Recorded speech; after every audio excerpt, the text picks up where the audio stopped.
wahai ahli kitab, janganlah engkau berlebih-lebihan dalam agamamu, karena sesungguhnya Nabi Isa putra Maryam itu adalah seorang rasul yang diperkuat dengan Ruhul Kudus gitu.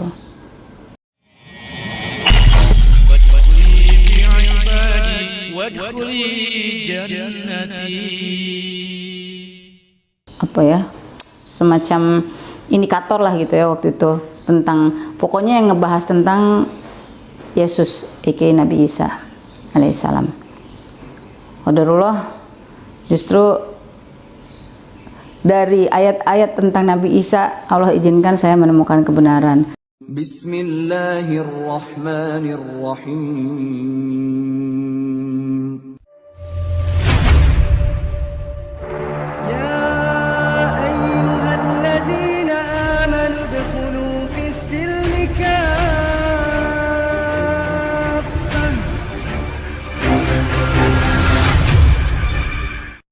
A'udzubillahi minasyaitonirrajim. Bismillahirrahmanirrahim.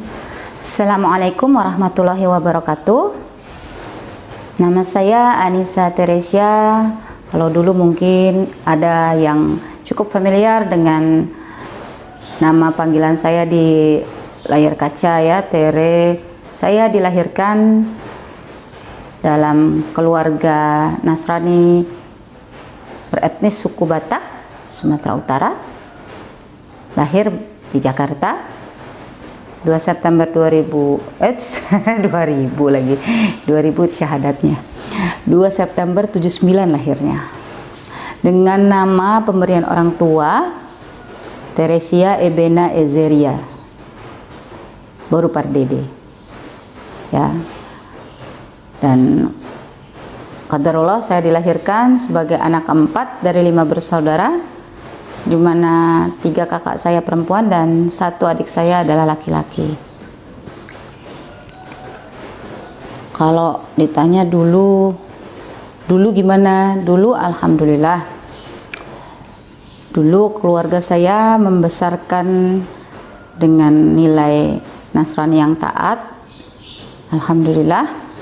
Saya diperkenalkan dengan kegiatan mengenal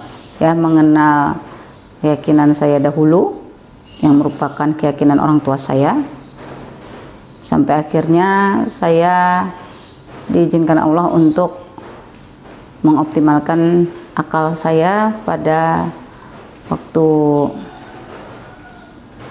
tepatnya sih pertanyaan itu sudah ada waktu SMP, tapi qadarullah waktu SMP harus dibendung karena pertanyaan tentang hal yang saya bingung waktu itu ya, tentang Nabi Isa alaihissalam, itu disuruh diterima padanya sebagai bagian dari keimanan agama saya terdahulu ya, Kristen Protestan. Qadarullah saya sekolahnya itu di institusi pendidikan Kristen Katolik ya, Katolik Roma. Jadi waktu itu lebih banyak menerima perspektif-perspektif Trinitas dari 2 sudut pandang, baik dari Kristen Protestan maupun Katolik Roma atau Kristen Katolik.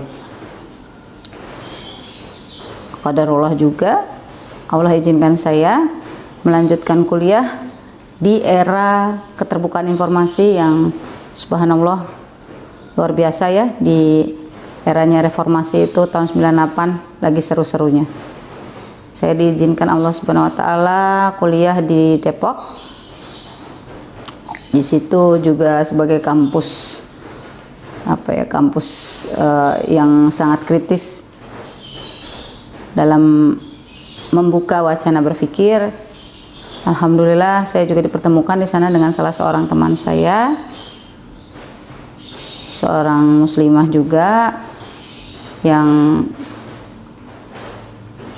kalau dibilang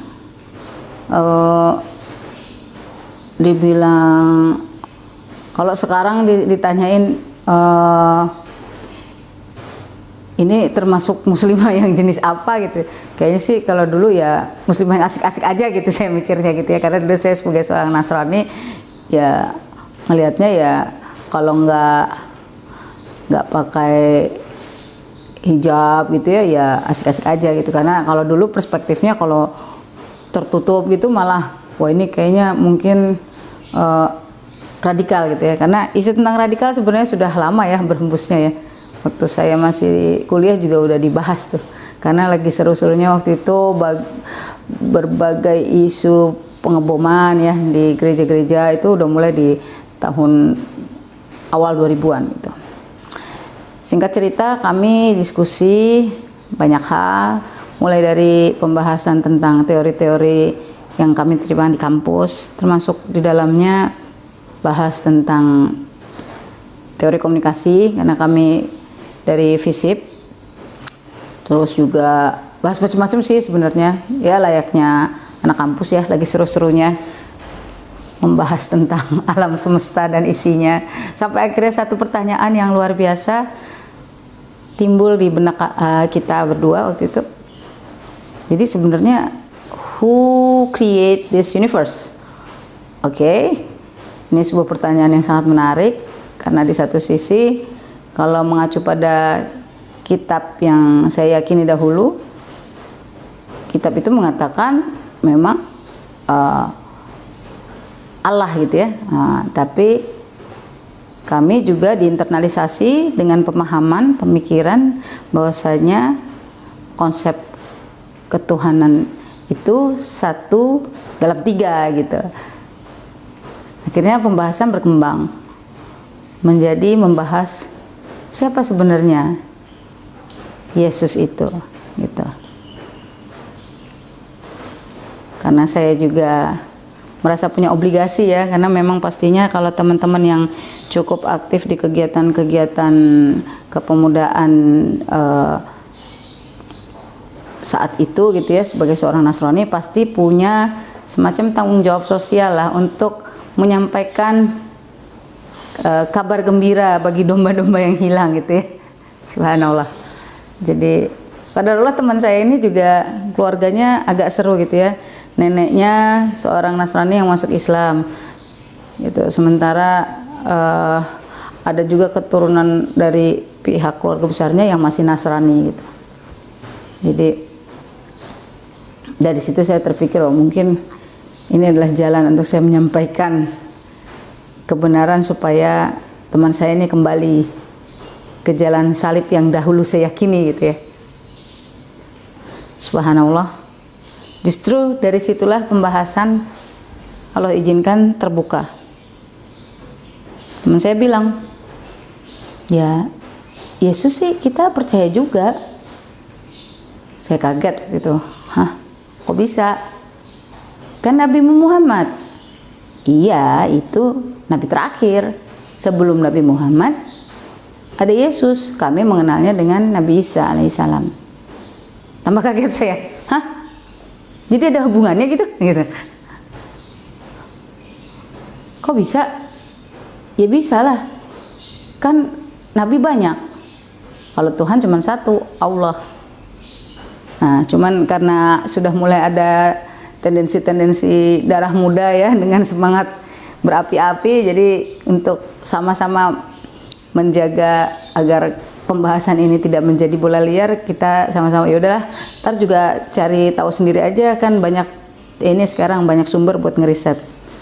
Ya udah, akhirnya kita tidak melanjutkan topik itu karena topik itu kita anggap sensitif.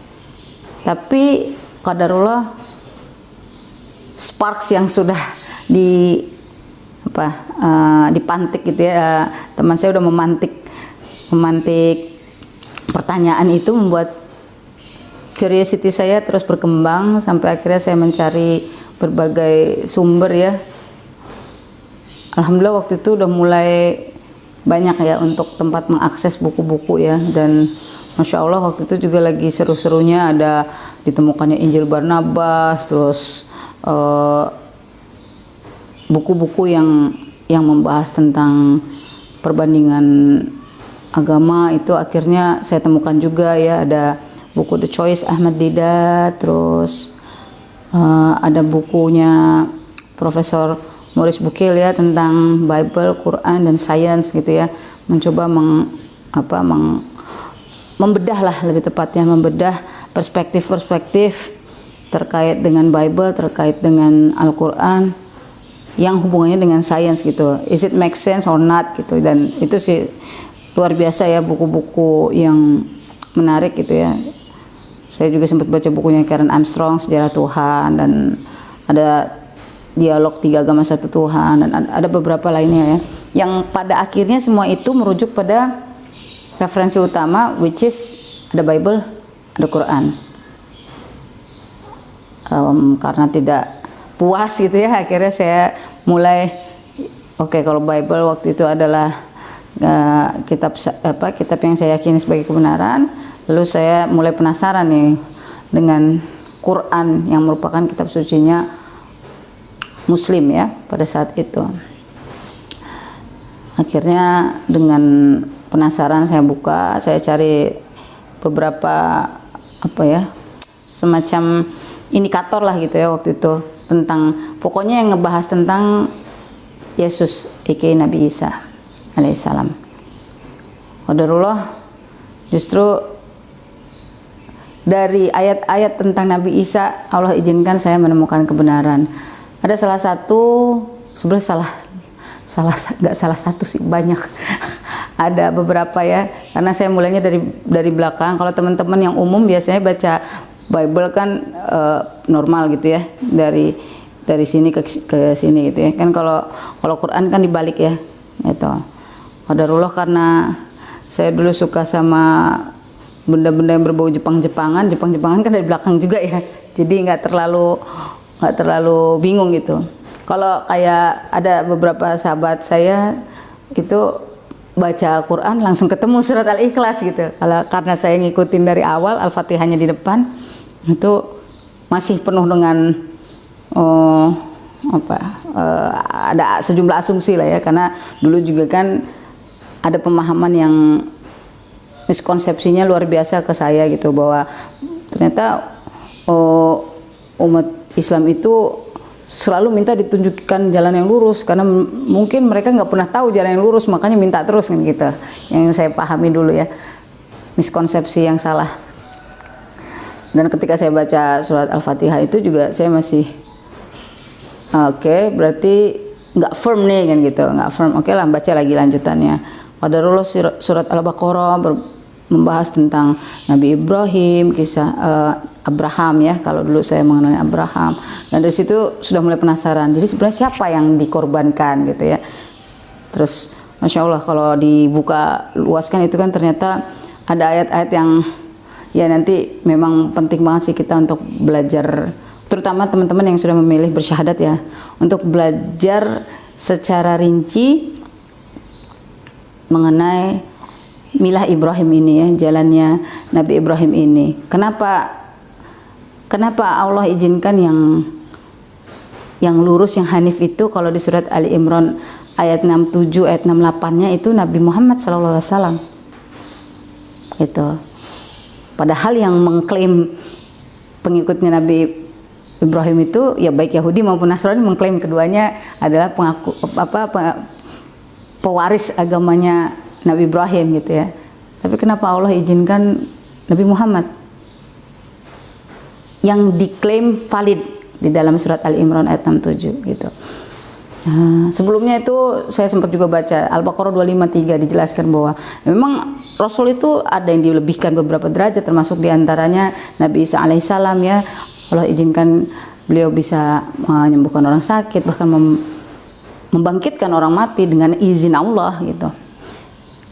Dan terus kalau kita baca terus sampai akhirnya saya waktu itu ketemu surat An-Nisa ayat 157 dan 158 yang merupakan dalil yang menjelaskan dari perspektif Islam bahwasanya Nabi Isa alaihissalam bukanlah orang yang disalibkan, tapi Allah angkat beliau langsung ke langit sebagai bentuk kasih sayang dan karunia-Nya kepada Nabi Isa alaihissalam ya. Allah berikan itu kepada Nabi Isa untuk diselamatkan Itu dengan skenario yang masya Allah akhirnya setelah kita pelajari, saya pelajari lebih dalam lagi, ternyata ada skenario akhir zaman yang harus dituntaskan oleh Nabi Isa alaihissalam, masya Allah. Dan di ayat 171 dari surat An-Nisa itu adalah sebuah surat yang kalau saya bilang itu surat cinta Allah buat saya gitu ya, dan insya Allah buat orang-orang yang mengaku ahlul kitab ya, orang-orang Nasrani. Insya Allah itu adalah surat yang Allah kasih direct message buat kita, yang isinya kurang lebih Bismillahirrahmanirrahim. Wahai ahli kitab, janganlah engkau berlebih-lebihan dalam agamamu, karena sesungguhnya Nabi Isa putra Maryam itu adalah seorang rasul yang diperkuat dengan Ruhul Kudus gitu ya. Jadi jangan katakan Tuhan itu 3 gitu, itu kayak jelas banget definitif gitu ya. Allah itu ahad, bukan trinitas. وادخلي جنتي